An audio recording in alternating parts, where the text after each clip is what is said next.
Welcome to a hidden treasure.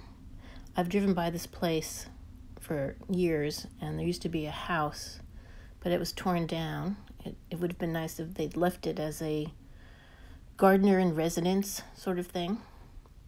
In England, they have allotments.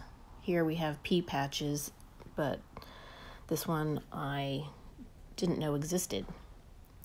And it's all done with volunteers. And there's an area set aside for the local food bank. This is a 9.3 acre homestead that Daisy donated to the town for a park, as well as donating over $100,000 to the local community college with no strings attached. There's no scholarship in her name and no monument other than this park. I'm not exactly sure how to pronounce her name.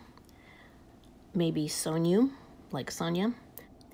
There were a lot of Norwegian immigrants who settled in Western Washington state, sometimes after starting out in Minnesota. 1 in 6 people there claim to be of Norwegian blood. And there are more than 4.5 million Norwegian Americans. The population of Norway is 5 million, but 700,000 are immigrants. So, more Norway descendants are outside their country, very much like the Irish that way. There isn't much left of old Des Moines, but if you want to see some beautiful history, Paulsbo is a town on the water on the Kitsap Peninsula, and it was founded by Norwegian immigrants. They had a steamer to connect them to Seattle because no road to the outside world was built until 1930. And there are tons of places of historical interest there that have been set aside. I collected a bunch of seeds, and I took a couple of the plums to see if I can try to get them started. I had to look up some videos on how to do that. They need to be stratified or kept in something cold. This is a western red cedar that you're looking at right here, and it looks pretty old. Calendula.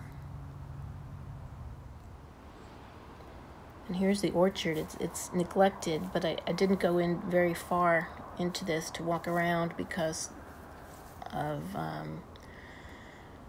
there's a lot of criminal activity, so I wouldn't go through here unless I had somebody with me or a big dog and a stick.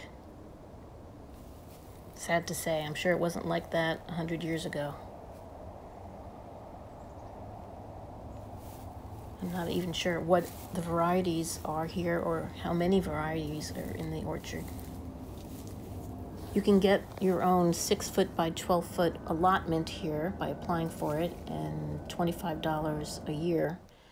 And that's well worth the cost because it would cost you more than that for the water at home. And the sun is looking like that because of fires in eastern Washington. It's been like this for weeks now. There's a link in the description if you want to visit this park.